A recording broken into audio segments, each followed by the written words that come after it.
Hello. Good afternoon. It is Wednesday, April 17th, and I am coming to you with episode 104. And this will be up for early access for my Patreon subscribers and Spotify Premium. I don't think I have any more on Spotify Premium because Patreon just seemed to be a very, very easy way to subscribe. And again, you get $5 and you get to listen to 21 bonus episodes that I have on there. So I've got, you get 3 bonus episodes a month, and I've got 21 on there so far. And I'm getting ready to do number 2 for April, which is kind of a more popular case, but some people might not know the full details of it, but I don't want to say what it is.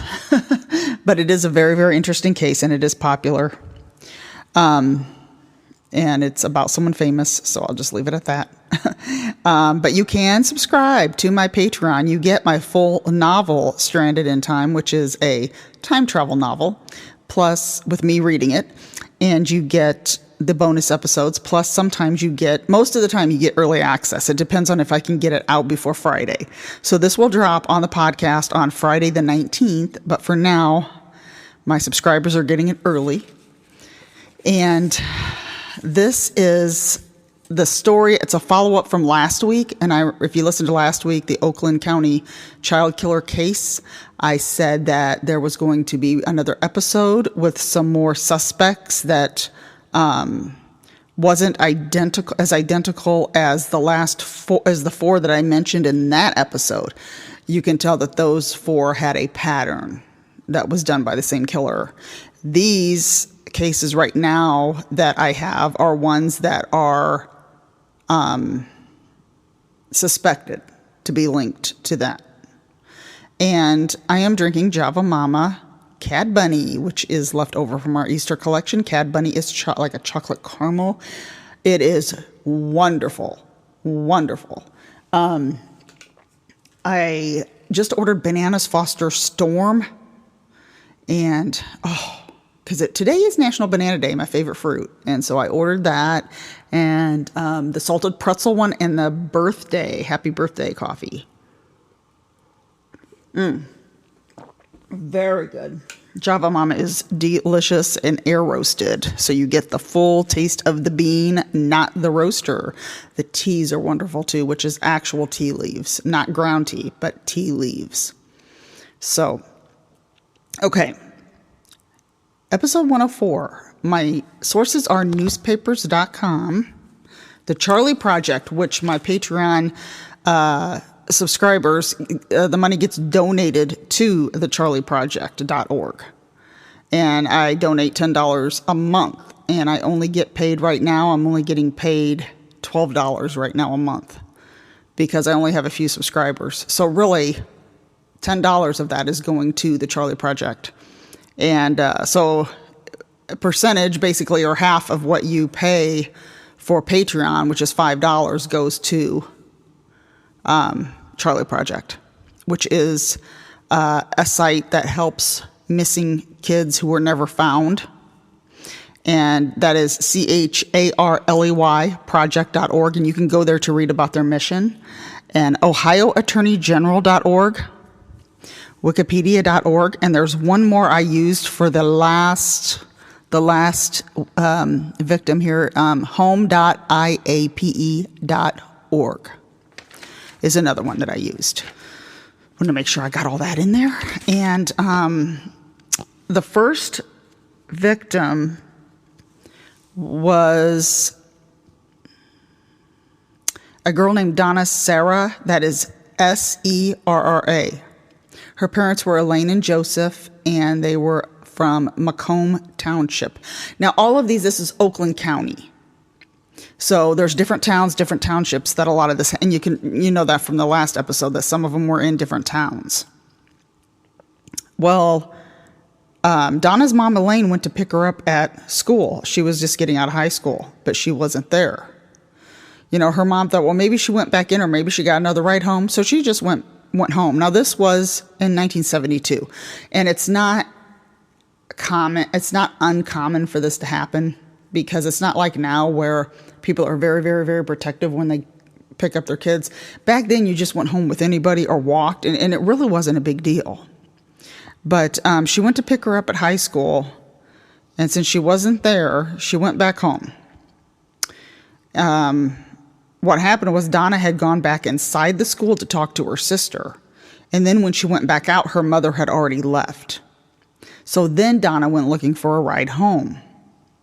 Now, the source I looked up said she hitchhiked to a beach. Now, I don't know if she hitchhiked to get a ride home.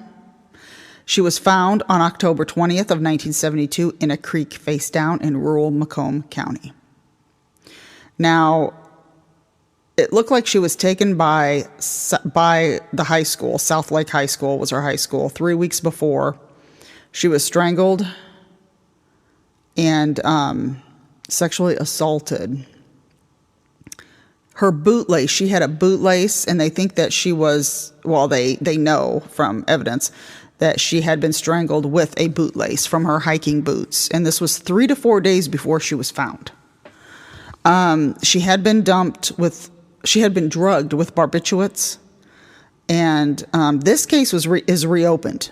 There's a $1,000 reward from Crime Stoppers. And one witness said they saw Donna being forced into a car.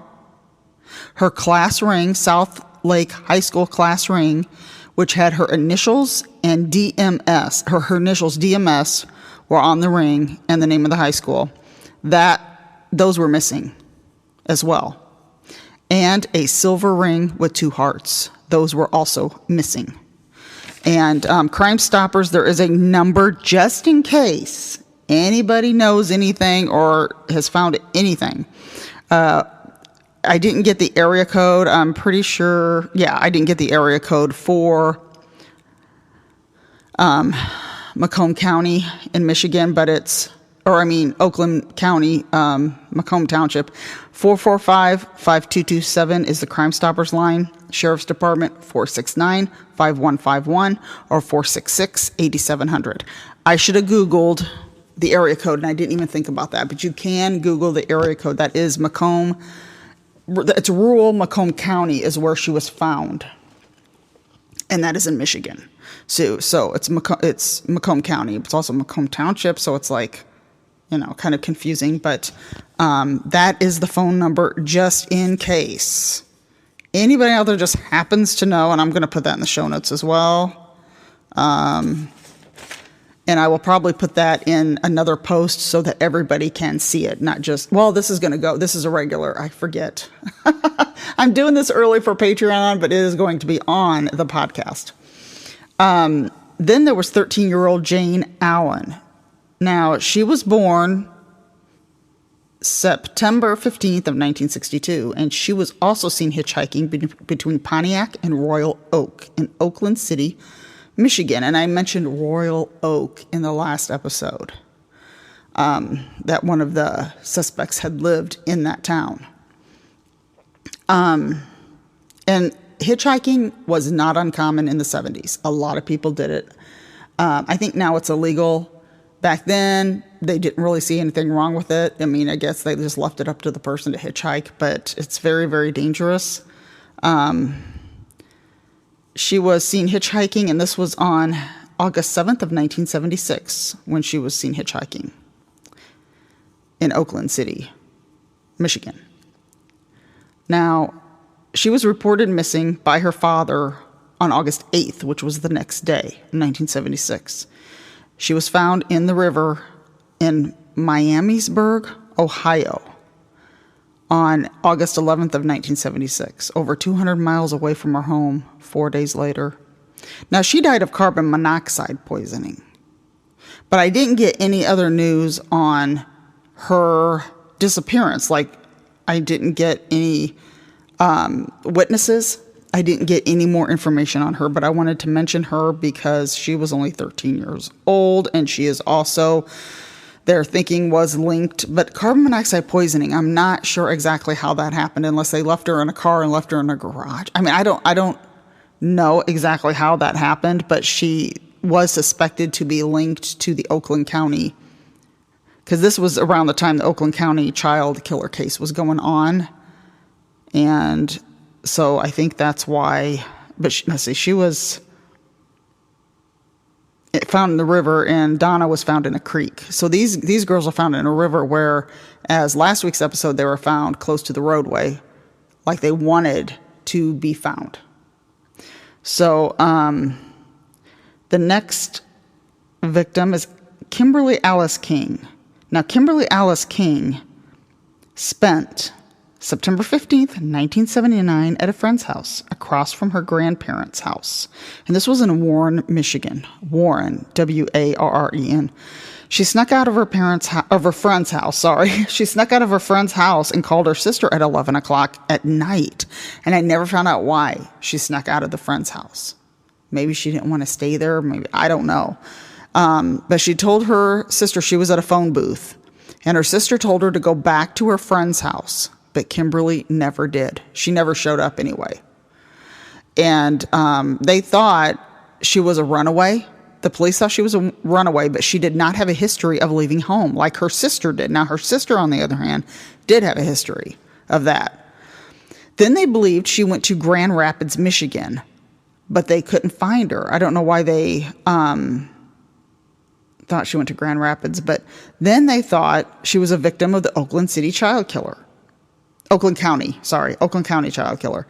A guy named David Norberg lived 2 streets away from her and was a suspect, but he died in a car accident in 1981. Jewelry from many of the victims in the Oakland County child killer case was found with his belongings.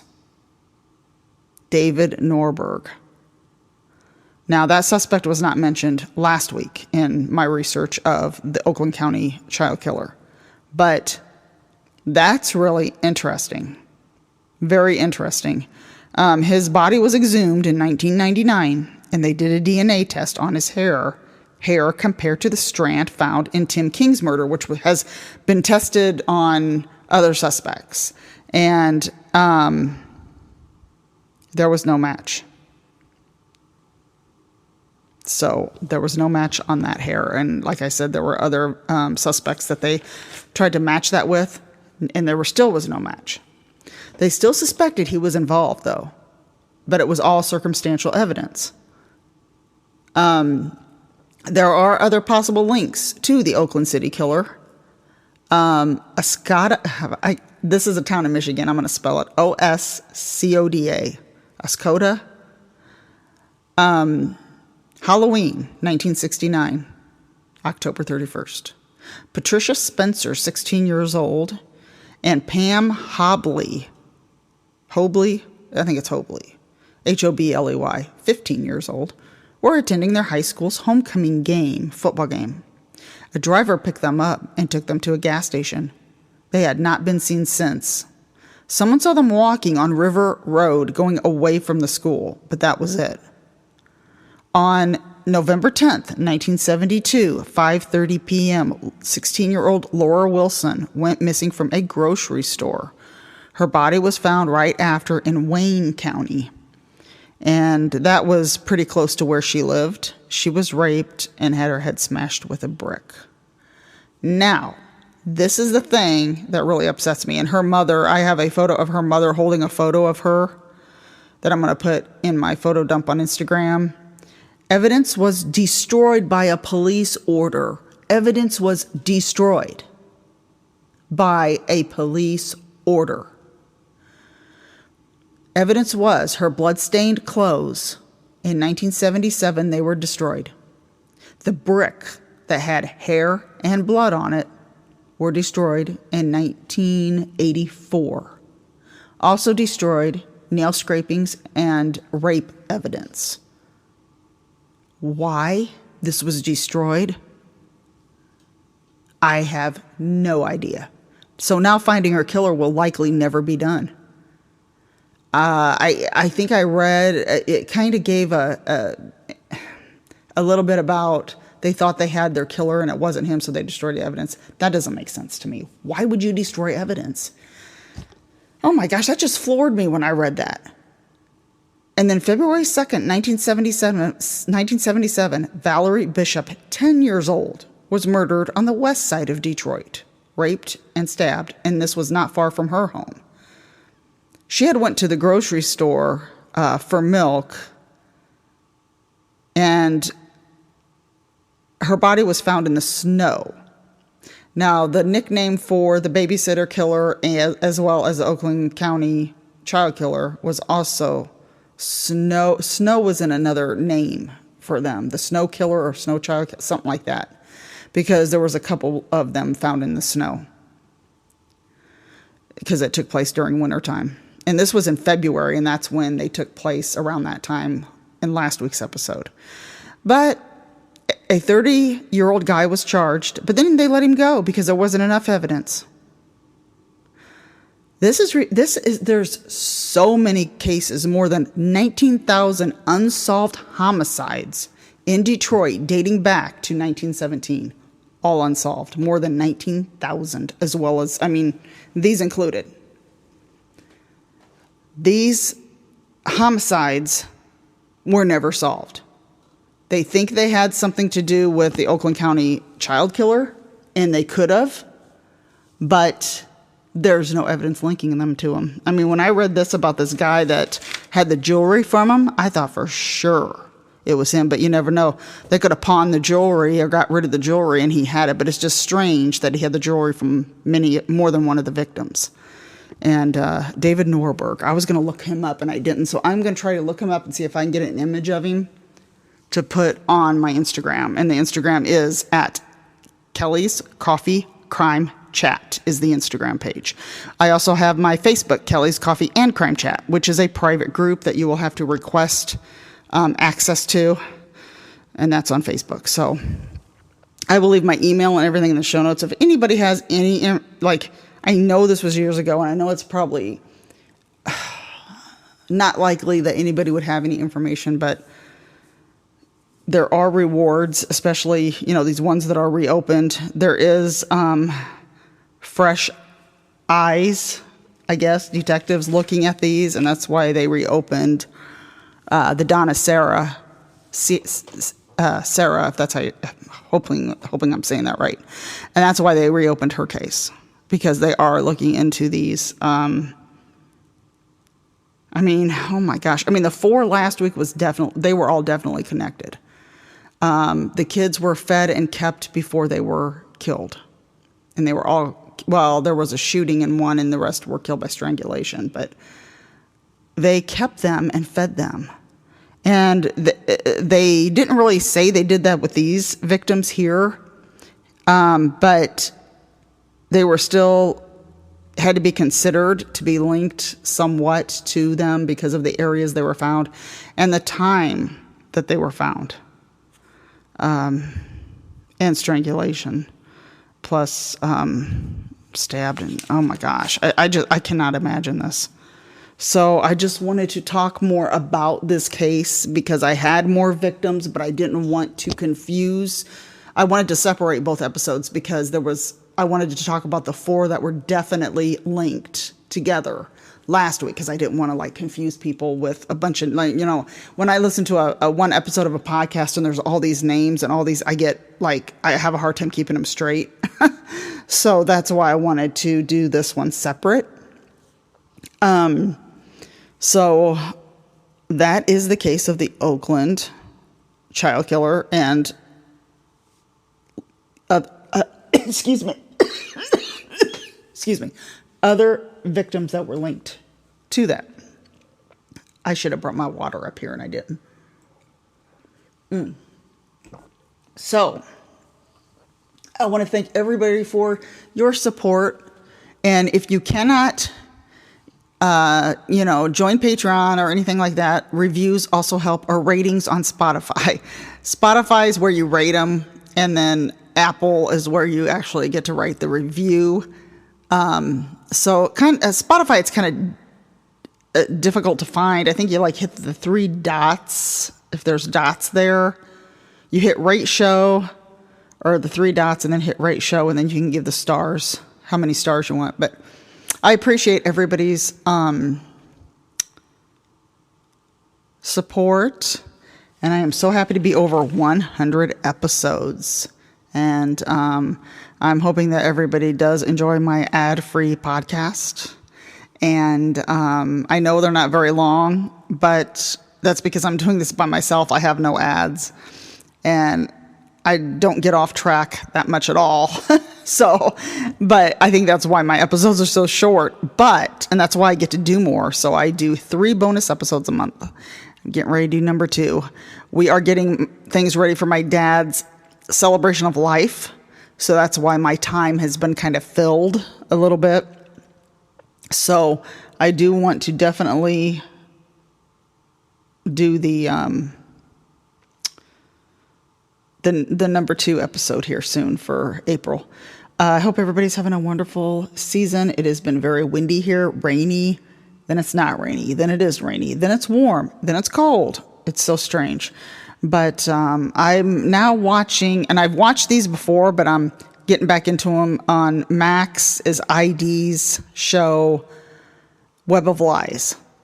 And I'm really interested in how people do this, how they trick people into on the internet. And it's like some of them are like the early days of the internet, like in chat rooms before Facebook, before MySpace. Chat rooms. It was chat rooms, and I remember that. And you could go on there and put any name in and just act like you're somebody else. And that show, Web of Lies, is one of my favorite shows on ID, and that's why I'm kind of going through and watching some of the episodes again from the early seasons. I haven't really watched much of anything. I know there's a couple documentaries on Netflix that I want to watch, a couple true crime documentaries. I'm not sure exactly what they're all about, but I'm trying to think if there's anything else. I haven't had time much to watch, much television, and especially now I'm going to be taking notes for the next Patreon episode and getting stuff ready for my dad's celebration of life. So I'm kind of like not as much time right now with work and everything. So I'm going to try to maybe have some more recommendations next time. We'll have to see.